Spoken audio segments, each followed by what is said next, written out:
When there is teamwork and collaboration, wonderful things can be achieved. Hello students, I am Alice Benny and I, along with my student members of Group 1 named Trendsetters, welcome you all to today's lesson. Today, we will take up lesson number 3 from our text Flamingo, Deep Water by William Douglas. In this lesson, we are going to cover about the author, difficult words and their meanings, summary of the lesson, and some important questions. Before we take up the lesson, let's discuss in brief about fear, on which this entire lesson is based. Fear is one of the most basic human emotions.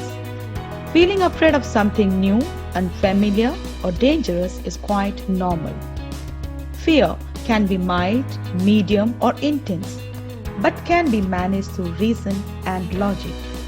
In fact, with the passage of time, most of us outgrow our fears. But when our fears are persistent, intense, excessive, and unrealistic, then definitely we are suffering from phobia. Well, phobia is an irrational fear of something that is difficult or impossible to control. Phobia interferes with a person's quality of life and prevents him or her from functioning normally.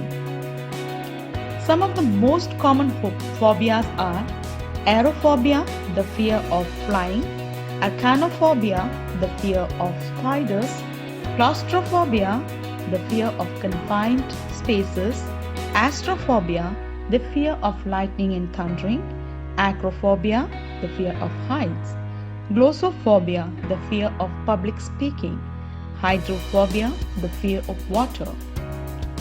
Phobias are treatable, but they are not self-diagnosed. To overcome a phobia, one needs to seek some sort of professional help. The lesson Deep Water also revolves around the element of hydrophobia, the fear of water. It describes how Douglas had 2 misadventures in water, making him obsessed with the fear of water, and how, with his own determination and with the help of a professional instructor, he was able to overcome this handicap.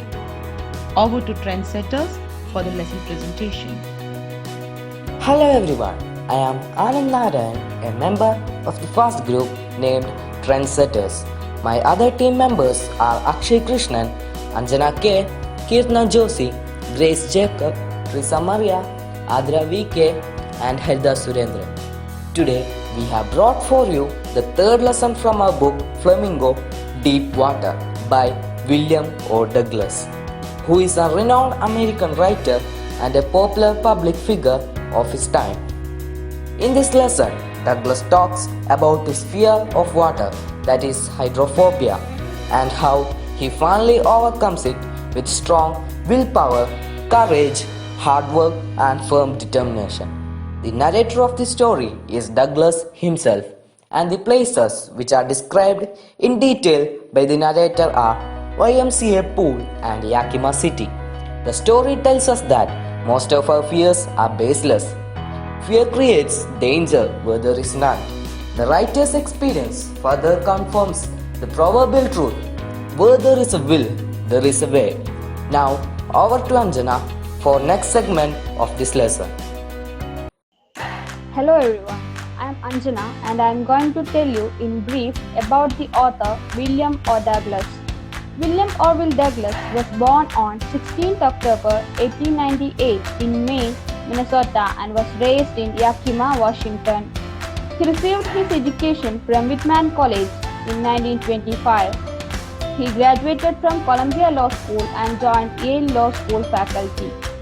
He was an American jurist and politician who served as an Associate Justice of the Supreme Court of the United States, nominated by President Franklin D. Roosevelt. He was confirmed at the age of 40, one of the youngest justices appointed to the court. His term, that lasted 36 years and 211 days, is the longest in the history of the Supreme Court. On January 19, 1980, Douglas passed away at Bethesda, Maryland, US. Deep Water is an autobiographical account taken from his book Of Men and Mountains. In this lesson, Douglas narrates his nearly drowned experience at YMCA pool that instilled fear of water in him, and then how, with his willpower and determination, he finally overcame his fear. Over to Akshay for difficult words and meanings. Hello everyone, I am Akshay and I am presenting to you a few difficult words and their meanings. This will help you in better understanding of this lesson. First word, treacherous. In this context, it means dangerous. Aversion, a strong dislike. Surf, foamy waves. Revive, in this context, brought back. Aping, imitating. Timid, lacking courage. Bruiser, bully. Summon, in this context, gathered. Tinge, a trace of a color. Irresistible, uncontrollable. Pounding or throbbing refers to repeated and heavy regular beats. Oblivion, forgetfulness. Wobbling, unstable.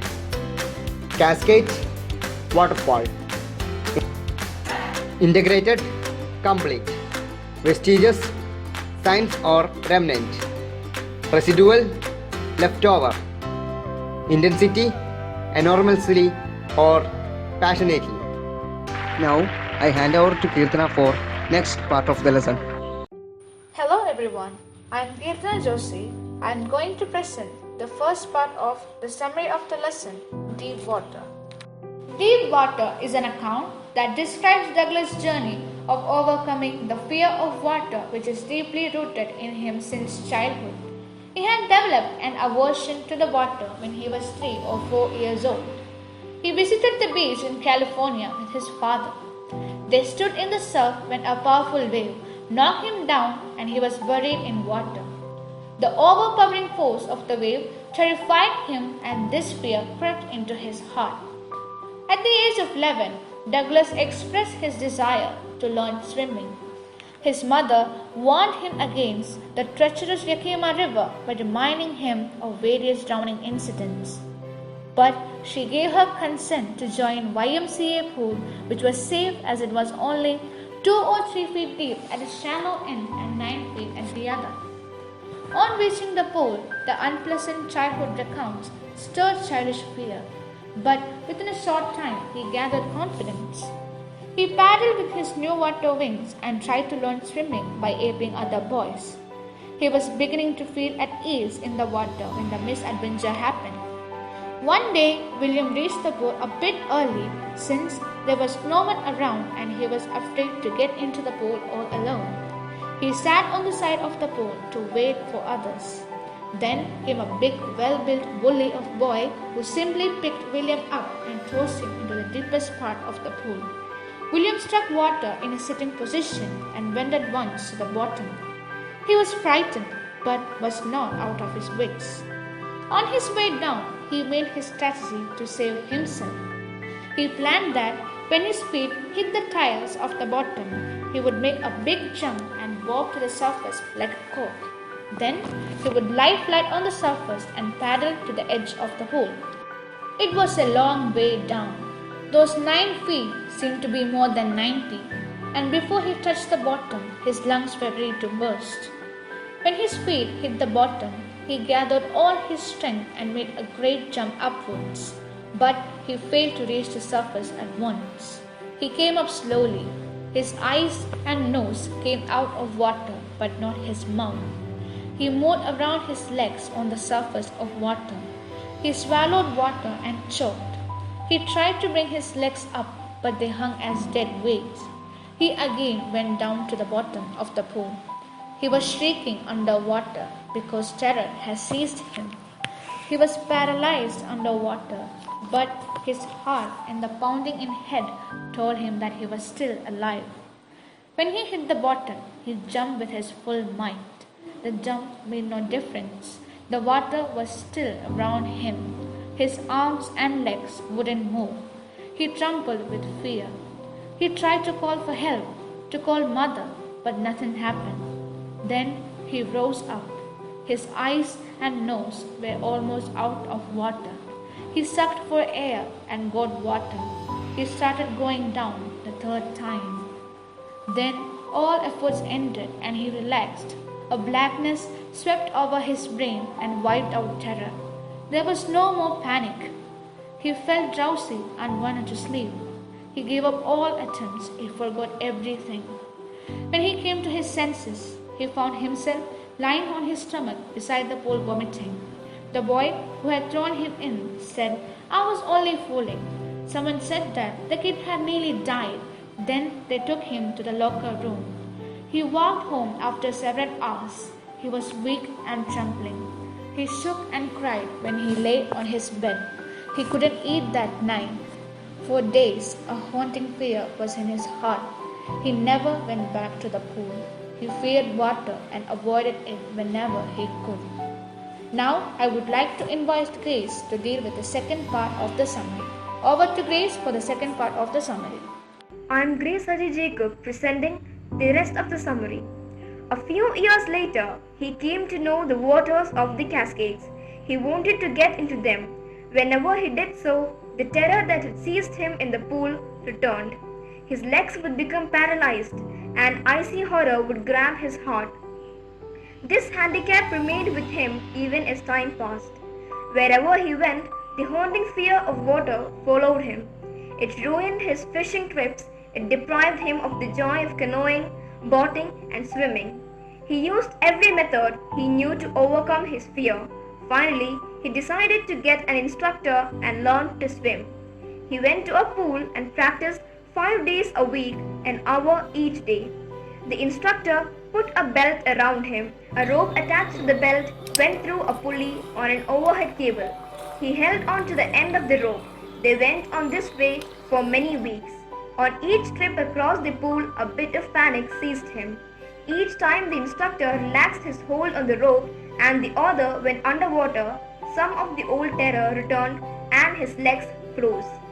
It was 3 months before the tension began to slack. Then the instructor taught him to put his face underwater and exhale, and to raise his nose and inhale. He repeated the exercise hundreds of times. Very slowly, he shed some of the old panic as his head went underwater. Then the instructor held him at the side of the pool and had him kick with his legs. He did so for weeks. Gradually, his legs relaxed. Thus, piece by piece, he built a swimmer. When he had perfected each piece, he put them together into an integrated whole. He started practicing in October, and in April, the trainer told him that he could swim. He asked the other to dive off and swim the length of the pool. Began with crawl stroke. When he swam alone in the pool, tiny remnants of the old terror would return, but now he could rebuke his terror. This went on till July. He was still not satisfied, so he went to the Lake Wentworth in New Hampshire. There, he dived off a dock at the Triggs Island. He swam 2 miles across the lake to Stamp Island. He swam the crawl, breaststroke, sidestroke, and backstroke. The terror returned only once. When he was in the middle of the lake, he put his face under and saw nothing but bottomless water. He asked terror what it could do to him, and it fled away. Some doubts still remained, so he went up the Titan to Conrad Meadows, up the Conrad Trail to May Glacier. He camped in the high meadow by the side of Warm Lake. Next morning, he dived into the lake and swam across to the other shore and back. He shouted with joy, and Gilbert Peak returned the echo. He had conquered his fear of water. Douglas ends the lesson on Roosevelt's remark, "All we have to fear is fear itself." His near-to-drowning experience had a deep meaning to him. It gave him an insight into the meaning of life and death. Since Douglas had experienced both the sensation of dying and the terror that fear of it can produce, the will to live somehow grew passionately in him. It was only when he liberated himself from his fear that he began to live and enjoy his life to the fullest. Thank you. I'm Harita Surendran, presenting the conclusion. So as we all have learned how the author William O. Douglas had shared his own life experience that we can relate on certain aspects of life. He has taught us that the richness of life lies in adventure, and we are not ready for adventure unless we get rid of our fears. I think this is one such lesson from which we can learn various life skills. The author, through his personal experience, gives a powerful message to every one of us to overcome our fears. Here, the author has beautifully explained how he overcame his fears through hard work, courage, willpower, and determination, and thus how the fear vanishes when he takes the courage to face it and thereby leading success. The story in overall teaches us a lesson of determination and willpower, and also tell us the importance of decision that we make to overcome our fears. As quoted in the lesson, all we have to fear is fear itself. The author had experienced both terror and death. Once he overcame it, his will to live life grew intensely and he started living fearlessly. As said in Julius Caesar, cowards die many times before their death, but the valiant never taste of death but once. The man who could overcome the fear of fear will never fail in his life. I would like to conclude with the age-old adage that will continue to inspire all those who aspire to attain success in life. Where there is a will, there is a way. Thank you. I'm Adira VK. Now I take up a few short answer type questions which carry 2 marks. First question: why was the YMCA pool considered safe to learn swimming? Answer: in the story Deep Water, Douglas chose the YMCA pool to learn swimming because it was much safer as compared to the Yakima River in which many people had drowned. It was only 2 or 3 feet at the shallow end and 9 feet in the deeper end. Hence, it was perfectly safe for him to learn swimming. Second question: why did William Douglas develop an aversion to water when he was 3 or 4 years? Answer: at the age of 3 or 4, Douglas went to the beach in California with his father. They stood in the shallow end when a wave knocked him down and swept over him. He felt the force of water was stopped. Hence, he developed an aversion to the water.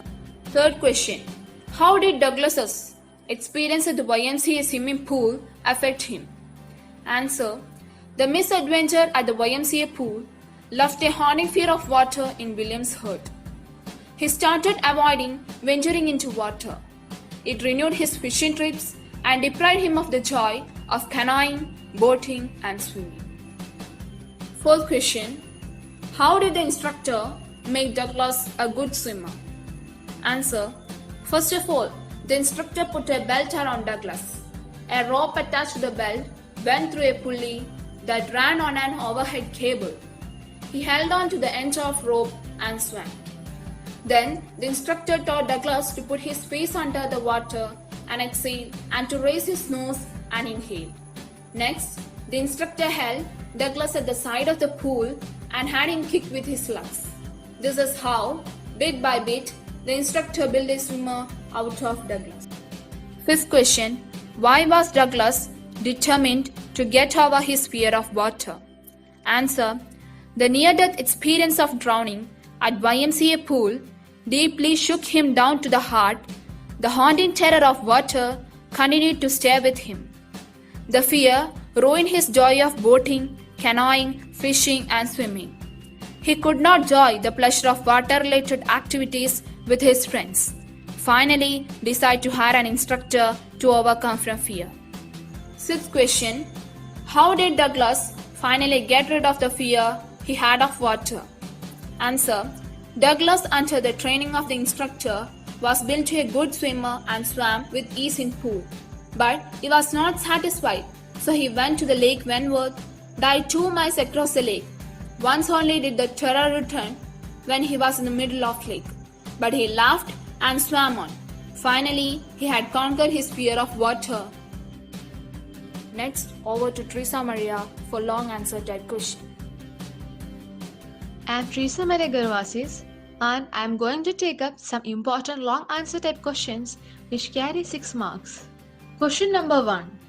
What misadventure did William Douglas experience at the YMCA pool? Answer: William Douglas decided to learn swimming at YMCA pool for safety reasons. He had begun to enjoy learning swimming and overcoming his childhood aversion of water when the misadventure happened. That particular day, he reached the pool earlier. He decided to wait for others as he feared to go alone into the water. Then came an 18-year-old bully of a boy who, without warning, picked him up and tossed him to the deeper end. Douglas at once went to the bottom in his sitting position itself. He was nearly drowned in the water, though ultimately he was saved. But the near-death experience of drowning deeply shook him down to the heart. The haunting terror of water continued to stay with him as the years rolled by. The fear ruined his joys of boating, canoeing, fishing, and swimming. He could not derive the pleasures of water-related activities with his friends. Question number 2. Describe the efforts made by Douglas to save himself from drowning in the YMCA swimming pool. Answer. Douglas was picked up by a bruiser and tossed into the deep end of the YMCA pool. He went down immediately in his sitting position. Those 9 feet seemed to be a long way down. As his feet hit the bottom, he summoned all his strength and made an upward spring. He came up slowly, opened his eyes and saw only water. He reached up as if to grab a rope, and his hands clutched only at water. He failed at the surface of the water, swallowed and choked. He tried to bring up his legs, but they hung as if paralyzed. He again started on a journey back to the bottom of the pool, but he remembered his strategy. He would spring from the bottom of the pool and come like a cork to the surface. He would lie flat on the water, strike out with his arms and thrash with his legs. Then he would get to the edge of the pool and be safe. Yet again, the jump made no difference, and finally Douglas ceased all efforts and relaxed as blackness swept over his brain. Question number 3. How did the instructor make Douglas a good swimmer? Answer. The instructor put in serious efforts to build a swimmer out of Douglas. He understood Douglas' mortal water phobia and then practiced 5 days a week, an hour each day with him. He devised a unique way to teach him how to swim. He attached a rope to Douglas' belt that went through a pulley which ran over an overhead cable.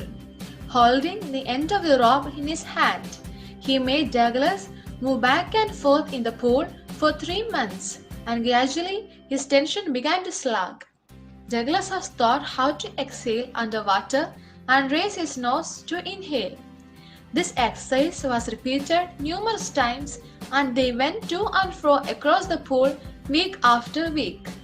The instructor then taught Douglas to hold to the side of the pool and kick his legs in the water. At first, his legs would refuse to work, but gradually he was able to control and command them. Thus, piece by piece, he built a swimmer out of Douglas and transformed him into a perfect swimmer. Question number 4. All we have to fear is fear itself. Describe Douglas' experiences which led to the making of this statement. Answer. Douglas has experienced both the sensation of dying and terror that the fear of death can cause. Strong will, determination, courage as well as honest labor won over all his terrors and fears. The will to live brushed aside all his fears. In reality, all our fears are only psychological and can be easily won over if we can control our mind. This realization makes Douglas resolve to learn swimming by engaging an instructor. This instructor, piece by piece, built Douglas into a swimmer. However, his first step was to drive away Douglas' fear of water before training him in swimming techniques. When Douglas tried and swam the length of the pool up and down, small traces of his old terror of water would return. So, he went to Lake Wentworth, dived at Triggs Island, and swam 2 miles across the lake to Stammack Island. Finally, he was certain that he had conquered his fear of water. Fear is the greatest hindrance on our way to success. Fear makes us mentally weak, but if we overcome this fear, then success can be easily attained. Determination, courage, hard work, etc. can help us to overcome fear. Douglas could become a good swimmer only when he had overcome his fear of water. Thus, he conquered the fear of water and became a good swimmer.